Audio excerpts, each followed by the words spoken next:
Now let's go to the war in Ukraine and in particular the city of Mariupol, which Russia occupied last May. 10 months on, it's not clear how many people have been killed or are still missing. The UN estimates 90% of residential buildings were damaged or destroyed and 350,000 people have been forced to leave their homes. Russian state media says the city is now being rebuilt. Well, the BBC can't confirm that, corroborated independently, because there's no access for the broadcaster to verify it. But my colleague Vitaly Shevchenko from BBC Monitoring has been talking to locals in the area. Vitaly, good to come in. I mean, we should start by saying how difficult it is to talk to people directly. How hard did you find it and how long did it take? It took me more than a week because people are afraid. Somebody said, look, I know somebody who got killed because they were involved in volunteering work in Mariupol, working with Ukrainian volunteers. And somebody else lost their job after speaking to the wrong kind of media outlet. So there are very serious limitations in how much detail we get, but you're confident that what you've been told by people gives an accurate picture of... I mean, the big thing is that it's hard to square the idea that the UN is saying this city has been decimated with some of the things you've managed to get footage of.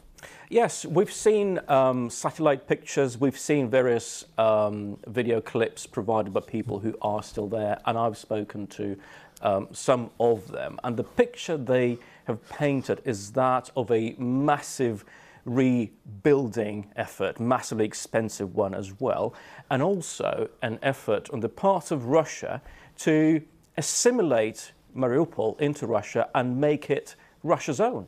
I hope we can see the pictures. There's a drive-through which we have, which we're on now. And can you?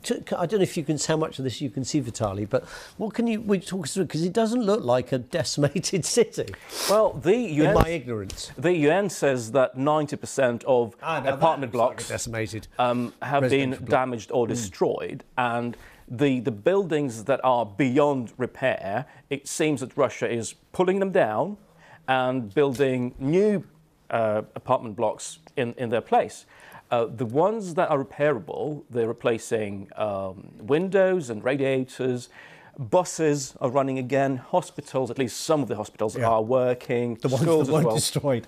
The ones that were not destroyed, the schools as well.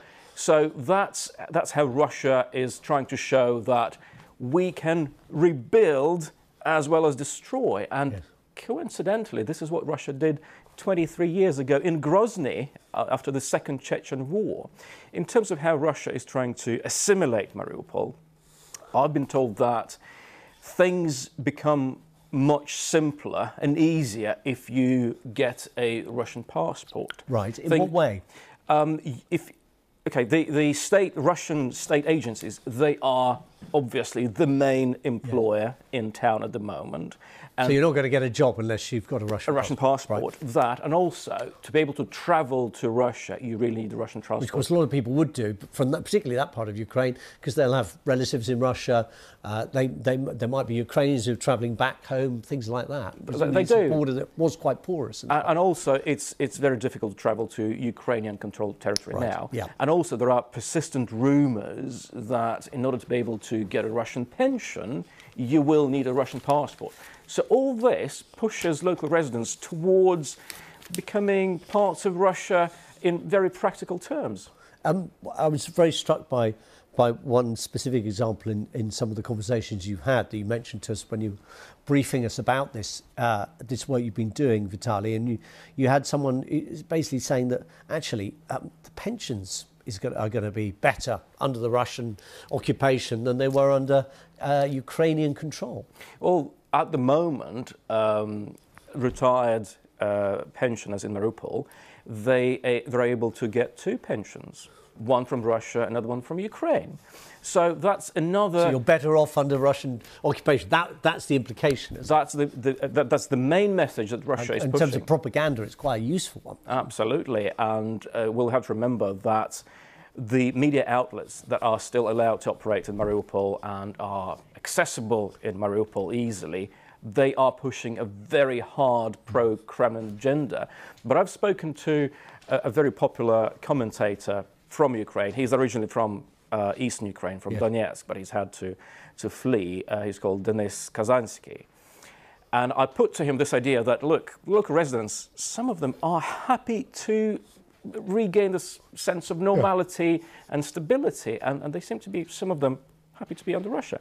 And he said, well, a lot of people leave out the point that it was Russia who did in the first place, and if it destroyed 10 hospitals, is it really expecting to be thanked for rebuilding one? And what about the thousands of people who've been killed?